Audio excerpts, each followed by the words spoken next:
Good evening and welcome to another virtual hangout with the New World Symphony. My name is Zuby and I'm a third-year violin fellow here at New World Symphony. I'm Canadian, but I did my undergrad and master's in the States. Hi, I'm Zach. I'm a second-year clarinet fellow. I'm from Colorado and I went to school in New York, and I started playing when I was 9 years old. And with us today, we have a guest, Justin Hines. Justin, would you introduce yourself a little bit? Sure, I'm Justin Hines. I'm a percussionist, and at New World here, I'm a coach for educational programs. That could be when they do family concerts or educational concerts, or go into schools or do special programs, whatever it might be. So I've had a long-term relationship with New World Symphony, so it's great to be back, and I've never done a hangout like this. So this is all new for me. Cool. Well, thanks for being here. And you can jump in at any point that you'd like. We're all here just to chat. So, Okay. For those of you who are new, New World or NWS Connect is an online community for middle and high school students, classical musicians who we're reaching out to. You can check us out on Facebook. Just search NWS Connect, and there's a group that you can join, and we're on Twitter and Instagram. Also, NWS Connect is the handle. During this live hangout, there's a chat function on Mosaic where you can ask us questions, submit comments, whatever you'd like. Also on Facebook, since we're doing these on Facebook now, you can submit your comments and questions there. And be sure to use the NWS Connect hashtag when you're doing that. And we don't have any participants yet, but maybe we'll have some joining us soon. But I think we'll just get started. Okay, so today's topic is how to listen. I'm sure your teachers and your conductors have told you to go and listen to certain recordings or live performances of certain pieces that maybe you're working on. And so today we'll be talking about how to listen so that you can take in everything that you need to. So for the first part, we'll be talking about listening to recordings. For me personally, I like to listen. I like to get my part of the piece that I'm working on, and if I can get my hands on a score or even piano reduction of it, then sit down and find a couple of different recordings and really listen to it from the beginning to the end to get a sense of all the different tempos and dynamics and interpretations. Yeah, where do you go to get those recordings? Usually I go on YouTube, because you can literally find anything on YouTube these days. And if you can't find a specific recording that you like on YouTube, then Spotify is also a good place. And you can also go on iTunes. You do have to pay for those. Nobody likes to pay for music these days. No. It's good to do. Right, it is good to do. But you can usually find anything that you're looking for, especially in the standard repertoire. I don't know if you guys have anything. Yeah, one other thing that one of the bassoon fellows here reminded me of recently is that you can actually go to a library. It's not something that we do often anymore, but you can often find the recording there, or the librarian. It could be a music library on a college campus in your city. They would know where to get a recording, maybe from another library. They can actually borrow them. So that's another way that we don't often think of. Any others? Once I discovered Spotify, everything else went by the wayside. It just seemed to have absolutely everything that I needed for all reference listening, for any classical work, even pop works, even old stuff. It's all on there. Yeah. My second go-to is really YouTube. After that, I would say if I really am searching for something that's a little bit obscure, I'm fortunate because I live in New York City and I can go to the Performing Arts Library, and they have thousands and thousands of recordings still on CD that I can physically check out. I don't have a CD player anymore, so I'd have to figure out where to play a CD. But isn't that weird? That is weird. I just finally got rid of it because everything's gone digital for me. But there are ways that you can go to the library there, and they have listening stations. Almost all libraries have listening stations, and you can listen to it there. Yeah. And I did want to comment once about that first type of listening, when you get sort of a a part, or you want to know about how your part fits in to the whole. Mhm. And I was just curious, when you listen that first time, do you look at your part, or do you just listen to the whole piece and get a sense of the whole piece before you do that listening with your part? Or do you just look at your part and see where it happens that first time? That's a good question. I like to listen to the whole thing without my part first, because it gives you an idea of the bigger picture. And then I go in and listen with my part so that I could look at, like you said, how my part fits in. And there are some passages, where you don't necessarily hear your part. And so you can really figure out what the, important parts are, and whether you're supposed to be in the foreground or the background for certain passages. And that's always very helpful. Yeah. And it's in those moments too where you find out that, oh my, that's a solo. Yeah. There's going to be a solo for me. Mark that one. I didn't know that when I looked at the paper all by itself, right? And Yeah. Yeah. How about you?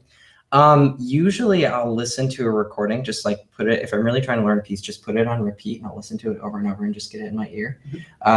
I find personally that I learn a lot better by listening, whether it's somebody demonstrating for me or listening to a recording. So for me, that works. And then I will eventually listen with my part. I don't often listen with a score. I'll reference the score, but actually listening to the scores, especially if you're on your phone or your computer, can be more distracting than anything. But I will listen with my part and then go back to the score to reference. So I have a question for the two of you about that. So let's say you're listening to a couple different interpretations. So you're listening to like 3, big symphonies or big orchestras playing the same piece. And there are differences in dynamics and tempos and, just things like that. So how do you decide which one is not necessarily better than another, but how do you really decide which one you would like to, really focus on? Yeah, this is a really good question.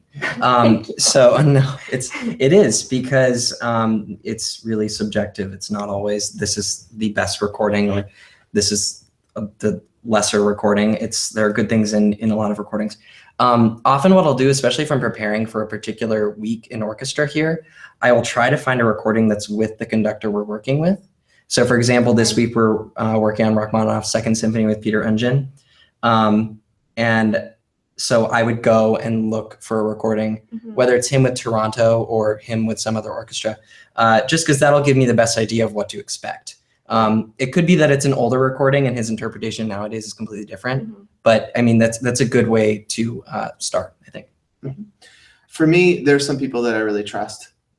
Because at least in classical percussion, there are some sections that we know of. Now think of how small the percussion section is, right? It's really only 3 or 4 people. Right. And it tends to not change very often. So there's a whole era of New York Philharmonic recordings where you know exactly who's playing each part. Timpani, cymbals, bass drum, tambourine, xylophone, whatever it may be.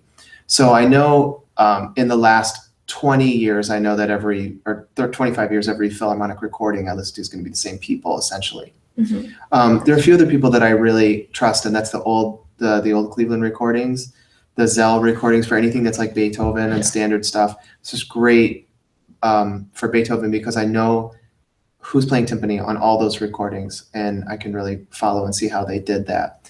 The second step is when you find different interpretations of things when they're really different, like, oh, that person's playing a role there while the other person played 6 notes, or you hear a totally different instrument. And this happens a lot with non-Western canon music. For example, revueltas from Mexico. You'll hear all these different instruments being played on different recordings because they had a different interpretation of what that ancient Aztec instrument was. So then you go to the next step, which is people, and you call your friends and say, what do you play on this Senzamaya piece? Oh, you play a rattle. Okay, I heard this recording where it was a guiro. They say, no, check it out. I talked to so-and-so down there and they know what's up. Okay, then you, sometimes with other parts, you can ask your friends and say like, how do you, I heard that played this way, it sounded differently. What were you doing? Oh, well, I played the tambourine with my knee and my fist. Oh, because on the recording, it sounds like they're going like this. No, do it that way. Okay, try that. Or you do it this way, something else.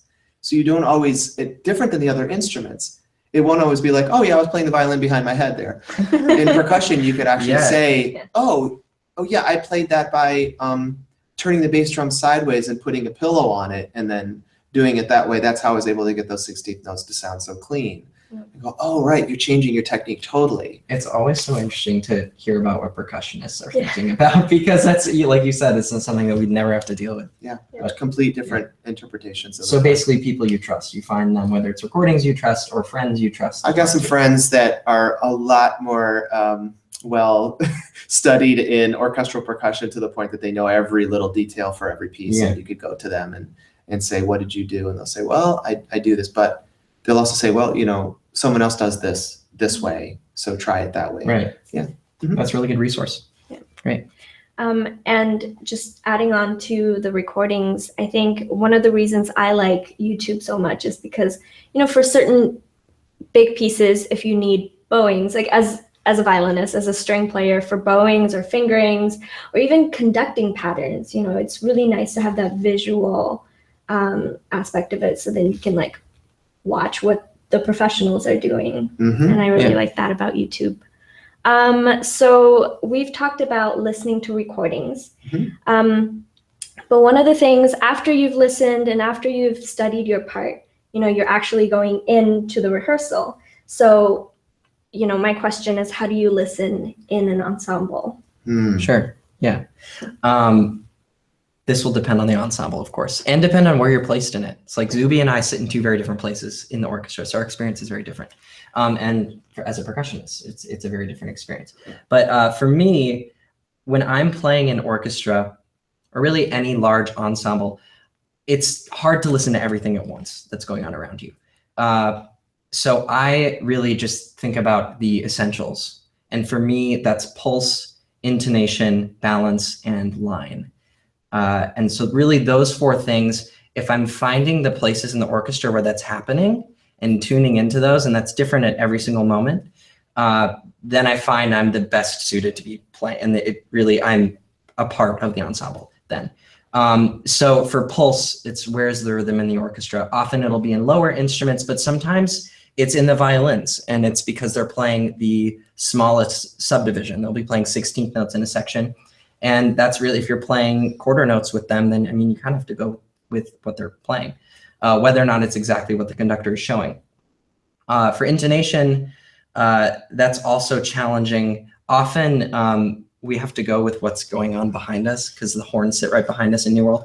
And so if the instrument, generally if the instrument is playing louder than you behind you, you kind of have to go with the pitch that they've established. But also you really should be listening to the people who are around you. If you're playing a principal part, listening to the other principals, listening to the strings, whatever seems to make sense. That can be, hopefully pitch in an ensemble would be generally uniform, but sometimes it just, it's not exactly the same in every single harmony that you're playing, for example, in every single chord that you're playing.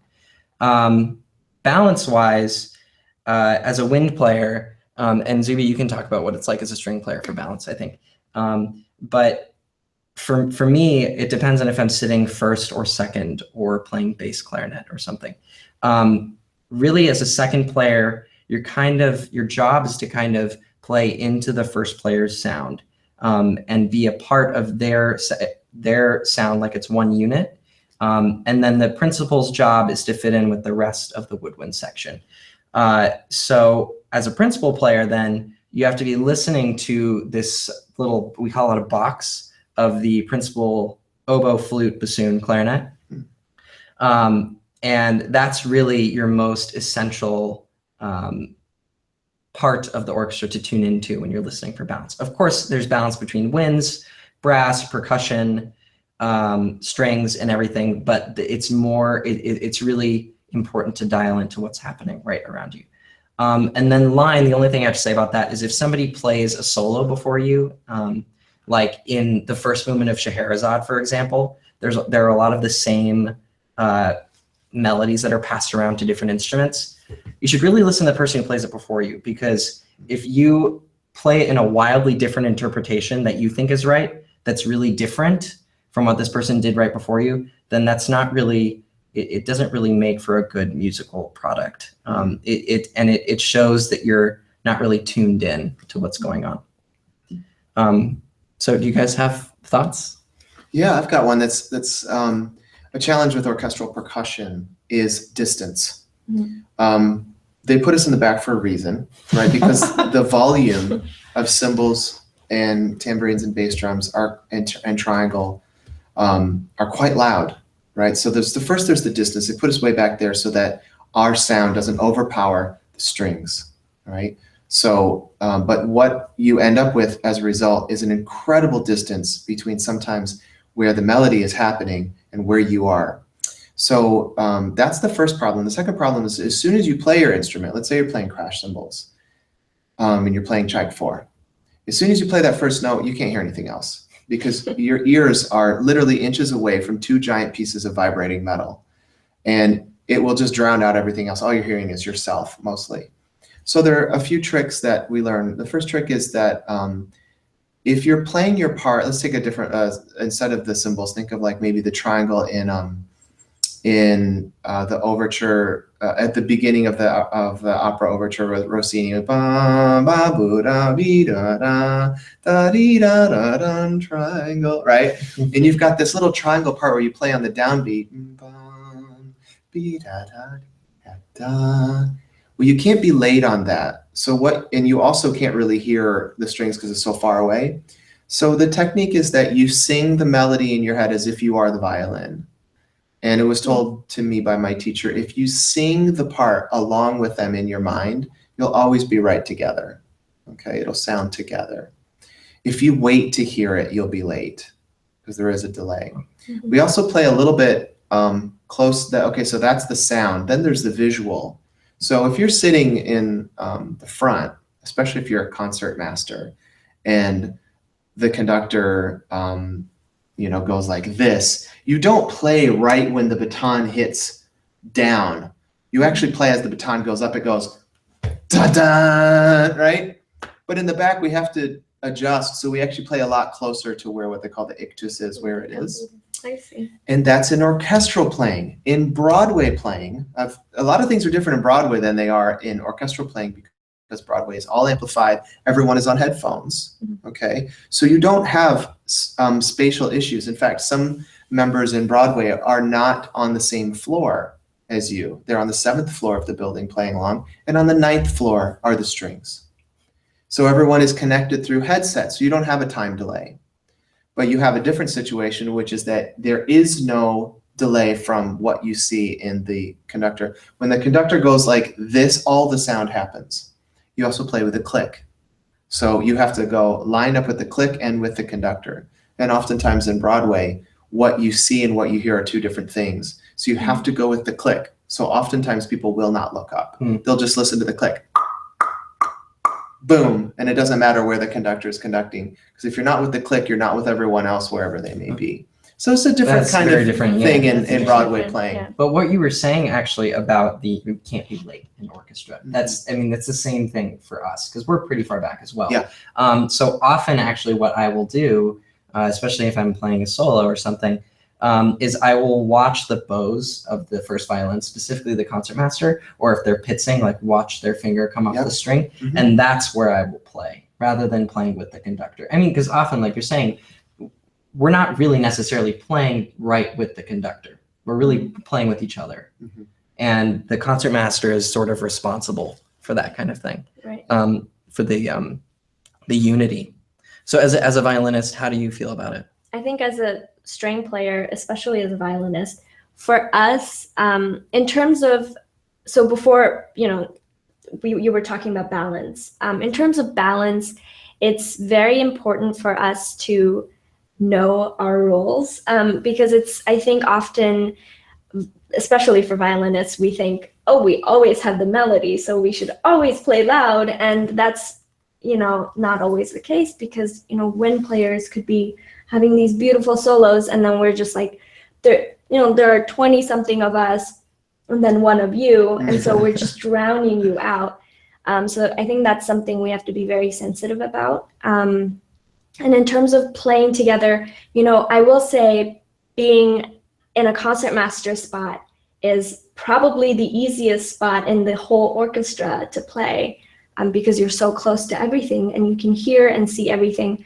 Being at the very back of the second violins, it's very different because, you know, with each stand of violins, it gets a little bit delayed and it just feels, you know, so most conductors have always said, especially at New World, you know, this is something you hear all the time, is that the strongest playing should be coming from the back. You know, the most of the leading should be coming from the back. And I find that that's so true. And it's so important because the moment the back stops leading and starts following only, the whole thing drags and it just falls apart. And, you know, we're not helping the rest of the orchestra. And so it's very important to lead together, I think, from being a string player. Yeah. That's, you don't often think about it, but I mean, in the back of the seconds, you're basically sitting right next to us. Yeah. So it's kind of a similar situation. Right, exactly. And we don't actually hear anything that's going on in the rest of the section. Sometimes you can't even hear what the conductor is saying because we're so far away, you know? Yeah. So that kind of connection is so important, just the nonverbal connection with one another. It's like a chain, you know? So if the back is doing well, the front, you know, basically the front and the back should be the strongest sections. Wow. Interesting. That's so interesting. Yeah. Great. Well, we'll move on, I think, to our next type of listening, which is how to listen as an audience member. So if you're a musician, you're probably attending a lot of concerts, whether that's at your school or professional orchestra in your town, whatever it is. So we just wanted to briefly mention, like, when we're sitting in an audience, whether it's here at New World or for another great orchestra, what we do to listen when we're in that position. So Zuby, do you want to start? Sure. For me, you know, going to a live performance, whether the ensemble is playing something that you're working on or something that's completely new, I like to listen for, you know, like the bigger picture, like how the ensemble feel music together and how they communicate together through whatever they're playing.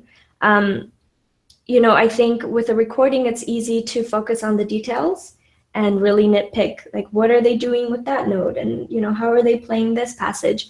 But with a live performance, because there's no stopping, you know, so you kind of want to be inspired by what's going on as a whole. And that's usually what I try to go for. Yeah, that's great. Do you ever, when you listen, do you ever close your eyes in the concert hall and listen without looking? Yeah, it makes a huge difference. Absolutely. Yeah, me too. Yeah. Justin, anything? Yeah, sure. I mean, I love, you know, hearing live music, and that's really the important thing for me is when you listen to an orchestra live. It doesn't have to necessarily be an orchestra. It could be a jazz ensemble. It could be a string quartet. It could be a world music concert, whatever it might be. But there is magic that happens with, you know, live music, and so you want to be present, right, with the performers and give them your energy. I had once seen this thing sort of like a 3-part triangle. On the top part was sort of the composer, and one corner was the performers, and another corner was the audience. And when those three come together, you get sort of the magic of music. It's an imaginary connection of those three participants in those three roles.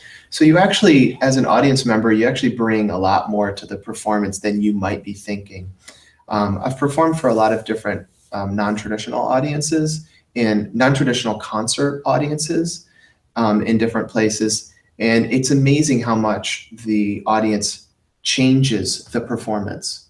How you're listening as an audience member changes it, right? So when you play for high school students sometimes and you see everybody like, you're gonna impress me with this, you know, going like that, it changes the way you play. When you see people leaning in forward and like totally engaged, like hanging on to your every single note, it changes the way you play.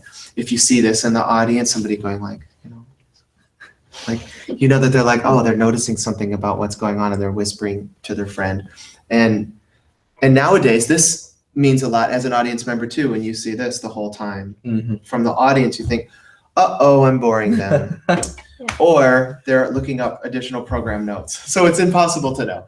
But your role as an audience member and how you listen is really important. In fact, it's even been shown that to listen intently to concert music, classical music, especially music that has no lyric, okay, no lyric in the music, so not a popular song, but actual composed concert music, uses just about every part of your brain that you have.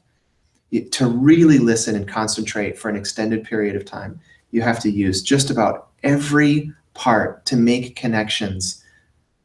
We understand music as an audience member as language. So that's what gets us leaning in and listening for meaning and trying to figure out what are the composers getting at.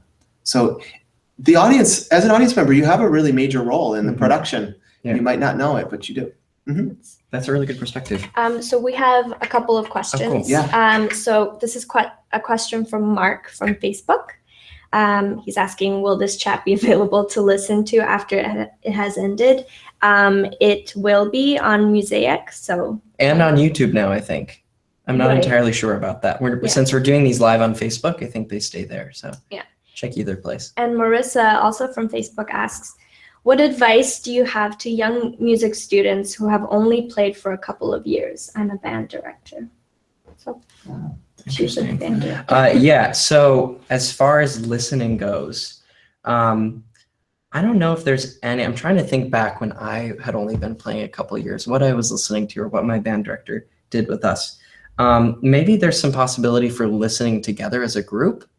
And kind of talking about music, because often in a band program, you spend the period of time you have rehearsing, but maybe there's a class you could take to listen and give your students some perspective on what it is to look at your part and hear the music and hear how the parts fit in together. I'm not sure if that's helpful, but I think that's a good idea because then, each person can bring in different things that they hear and that they're listening for, because it's difficult when you're just starting out. I think it's difficult to hear everything that's going on in the music. So if one person can hear more about like the dynamics, and then the other person can bring in what they heard about the tempos, then they can sort of work together. Also, one of my major clarinet teachers in college told me that when he was in high school, actually he told me this in high school because I knew him before that, that he was listening to music about 2 hours a day. And that was just to find inspiration, really. So he would listen to clarinet players, he would listen to singers, all sorts. And that just gives you an idea of how you want to sound. And that's a really great perspective to have. And that question was about what advice would you give to younger musicians, right, that are just starting out? Just started. It's interesting how we practice as well, right?